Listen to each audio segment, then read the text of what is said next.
ಎಷ್ಟು ವ್ಯವಹಾರ ಬ್ಯಾಂಕಲ್ಲಿ ಚೆನ್ನಾಗಿ ಇಟ್ಕೊಳ್ತೀರೋ ಬ್ಯಾಂಕ್ನವ್ರು ನಿಮ್ಮ ಮನೆಗೆ ಹುಡ್ಕೊಂಬಂದು ನಿಮ್ಗೆ ಸಾಲ ಕೊಡ್ತಾರೆ. ಸೊ ಯಾವತ್ತು ವ್ಯವಹಾರ ನೀವು ಮಾಡೋದು ಬ್ಯಾಂಕಿನ ಒಟ್ಟಿಗೆ ಹೊರತು ಮ್ಯಾನೇಜರ್ ಒಟ್ಟಿಗೆ ವ್ಯವಹಾರ ಮಾಡ್ತಿಲ್ಲ ಅಥವಾ ಸ್ಟಾಫ್ ಒಟ್ಟಿಗೆ ವ್ಯವಹಾರ ಮಾಡಿ, ಅದನ್ನು ಗಮನದಲ್ಲಿ ಇಟ್ಕೊಳ್ಳಿ. ಸೊ ನಾನು ನನ್ನ ಸ್ವಂತ ಅನುಭವದಿಂದ ಹೇಳ್ತೀನಿ, ನಾವು ಹುಡ್ಕೊಂಡು ಹೋಗಿ ಕರ್ಕೊಂಬಂದಿದ್ದೀವಿ ಕಸ್ಟಮರ್ನ, ಬನ್ನಿ ನೀವು ಚೆನ್ನಾಗಿ ವ್ಯವಹಾರ ಮಾಡ್ತೀರಾ, ಯಾಕೆ ಇಷ್ಟು ಕಡಿಮೆ ಸಾಲ ತೊಗೊಂಡಿದ್ದೀರಾ, ತೊಗೊಳ್ಳಿ ಇನ್ನೂ ಕೊಡ್ತೀವಿ. ಸಾಲ ತೊಗೊಂಡ್ರೆ ನೀವು ಯಾವ ಉದ್ದೇಶಕ್ಕೆ ತೊಗೊಳ್ತೀರಾ ಆ ಉದ್ದೇಶಕ್ಕೆ ಬಳಸಿ, ಅದನ್ನು ಡೈವರ್ಟ್ ಮಾಡಬೇಡಿ. ದಯವಿಟ್ಟು ಬೇರೆ ನೀವು ಡೈವರ್ಟ್ ಮಾಡಿದಾಗ ಏನಾಗುತ್ತೆ, ನೀವು ಯಾವ ಉದ್ದೇಶಕ್ಕೆ ಬಳಸ್ತೀರಿ ಅವಾಗ ನಿಮ್ಗೆ ಆದಾಯ ಬರುತ್ತೆ.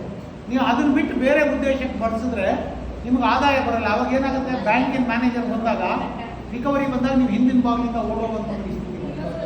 ಆ ಥರ ಮಾಡ್ಕೊಳ್ಬೇಕು ನೀವು. ಹಂಗೇನ ಕಷ್ಟ ಇದ್ದರೆ ನೀವು ಬ್ಯಾಂಕ್ ಮ್ಯಾನೇಜರ್ಸ್ಗೆ ಎಕ್ಸ್ಪ್ಲೇನ್ ಮಾಡಿ, ಸರ್ ನನಗೆ ಈ ಕಾರಣಕ್ಕೆ ನನಗೆ ಸ್ವಲ್ಪ ನಷ್ಟ ಆಗಿದೆ ಸರ್, ನನಗೆ ಸ್ವಲ್ಪ ಟೈಮ್ ಕೊಡಿ, ನಾನು ಕಟ್ತೀನಿ. ಈಗ ನಾನು 5 ಬ್ರಾಂಚಲ್ಲಿ ಮ್ಯಾನೇಜರ್, ನಾನು 34 ವರ್ಷ ಸಿಂಡಿಕೇಟ್ ಬ್ಯಾಂಕಲ್ಲಿ ಕೆಲಸ ಮಾಡಿದವನು. ಅದರಲ್ಲಿ 5 ಬ್ರಾಂಚಲ್ಲಿ ಮ್ಯಾನೇಜರ್ ಆಗಿ ಕೆಲಸ ಮಾಡಿದ್ದೆ. Mandya is the toughest branch. ನೀವು ಮಂಡ್ಯ ಹೆಂಗೆ, ಯಾಕೆ ಮಂಡ್ಯದವ್ರು ಇದ್ದೀರಾ?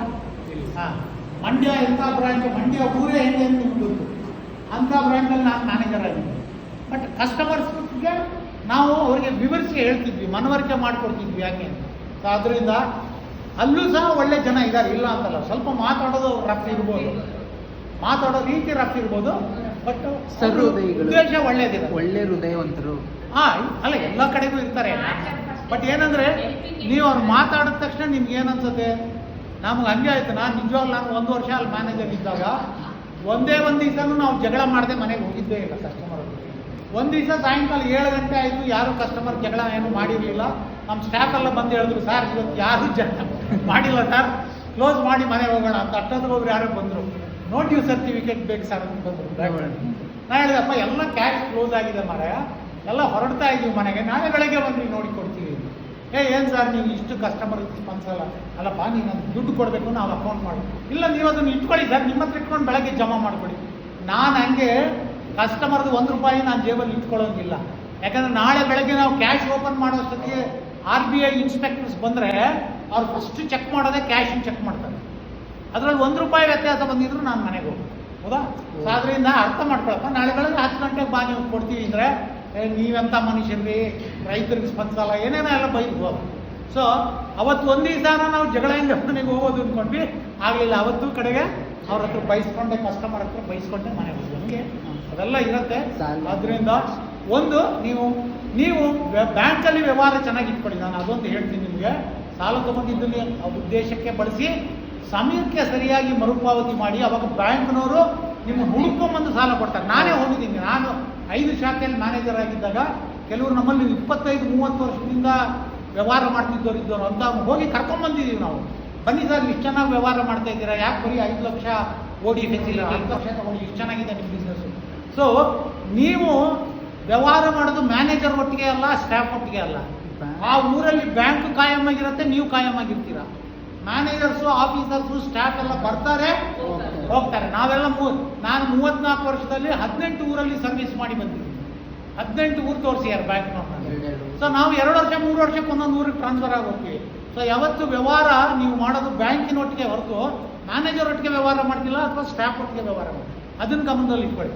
ಸೊ ನಿಮ್ಮ ವ್ಯವಹಾರ ಅಲ್ಲಿ ಕ್ಲೀನ್ ಸ್ಲೇಟ್ ಇದ್ದಂಗಿದ್ರೆ ನೆಕ್ಸ್ಟ್ ಬಂದು ಮ್ಯಾನೇಜರ್ ಮುಂಚೆ ಎಲ್ಲ ನಾವು ಅವ್ರಿಗೆ ಹೇಳೋಗ್ತಿದ್ವಿ, ನೋಡಪ್ಪ ಇಂಥವ್ರು ಒಳ್ಳೆ ಕಸ್ಟಮರು, ಇಂಥವ್ರಿಗೆ ಸಾಲ ಕೊಡಬೇಡ್ರಿ, ಅವ್ರು ಕಟ್ಟಲ್ಲ ಅಂತ.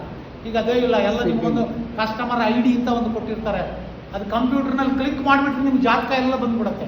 ನೀವು SB ಅಕೌಂಟ್ ಯಾವಾಗ ಓಪನ್ ಮಾಡಿದ್ರಿ, ಯಾವಾಗ ಲೋನ್ ತೊಗೊಂಡಿದ್ರಿ, ಯಾವಾಗ ಕಟ್ಟಿದ್ರಿ, ಎಷ್ಟು ಡಿಫಾಲ್ಟ್ ಆಗಿತ್ತು, ಎಲ್ಲ ಸಿಗತ್ತೆ ಅದರಲ್ಲಿ ಅವ್ರಿಗೆ. ಅದರಿಂದ ನೀವು ಎಷ್ಟು ವ್ಯವಹಾರ ಬ್ಯಾಂಕಲ್ಲಿ ಚೆನ್ನಾಗಿ ಇಟ್ಕೊಳ್ತೀರೋ ಬ್ಯಾಂಕ್ನವ್ರು ನಿಮ್ಮ ಮನೆಗೆ ಹುಡ್ಕೊಂಬಂದು ನಿಮ್ಗೆ ಸಾಲ ಕೊಡ್ತಾರೆ.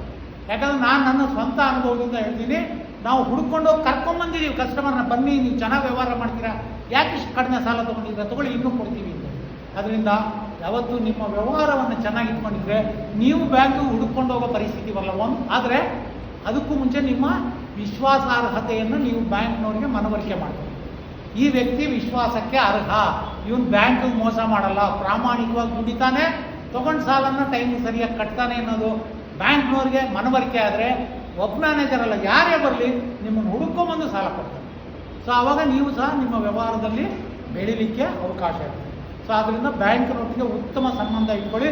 ಯಾರೂ ಸಹ ಬ್ಯಾಂಕಿನ ಹಣವನ್ನು ದುರುಪಯೋಗ ಮಾಡಬೇಡ್ರಿ ಅಂತ ನಾನು ನಿಮ್ಮೆಲ್ಲರಿಗೂ ಕೈ ಮುಗಿದು ಕೇಳ್ಕೊಡ್ತೀನಿ. ಅದು ಸಾರ್ವಜನಿಕರ ಹಣ, ಅದನ್ನು ಉಪಯೋಗ ತಗೊಳ್ಳಿ, ಸರ್ಕಾರದಿಂದ ಸಬ್ಸಿಡಿ ತಗೊಳ್ಳಿ, ನೀವು ಅಭಿವೃದ್ಧಿ ಹೊಂದಿ ಸಮಾಜಕ್ಕೂ ಒಂದು ಒಳ್ಳೆಯ ಕೊಡುಗೆ ಕೊಡಿ ಅಂತ ಹೇಳಿ ನನ್ನ ಮಾತನ್ನು ಮುಗಿಸ್ತೀನಿ.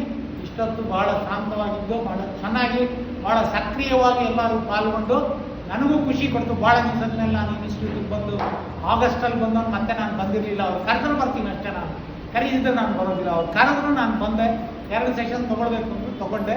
ಅದರಿಂದ ನಿಮಗೆ ಎಷ್ಟು ಉಪಯೋಗ ಆಯಿತು ಅನ್ನೋದು ನೀವು ಹೇಳಬೇಕು. ನಿಮಗೆ ಥ್ಯಾಂಕ್ ಯು ಆಲ್.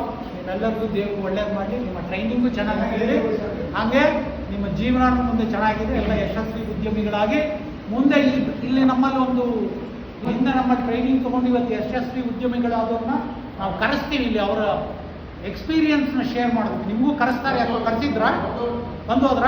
ಸೊ ಆ ಥರ ನೀವು ಯಶಸ್ವಿ ಉದ್ಯಮಿಗಳಾಗಿ ಮುಂದೊಂದು ದಿವಸ ಈ ಸಂಸ್ಥೆಗೆ ಬಂದು ನಿಮ್ಮ ಅನುಭವವನ್ನು ಹಂಚಿಕೊಳ್ಳುವಂಥ ಅವಕಾಶವನ್ನು ಆ ಭಗವಂತ ನಿಮಗೆಲ್ಲ ಕರುಣಿಸಲಿ ಅಂತ ನಿಮಗೆಲ್ಲ ಶುಭ ಹಾರೈಸಿ ಎಲ್ಲರಿಗೂ ನಾನು ಶುಭ ಕೊಡ್ತೇನೆ. ನಮಸ್ಕಾರ.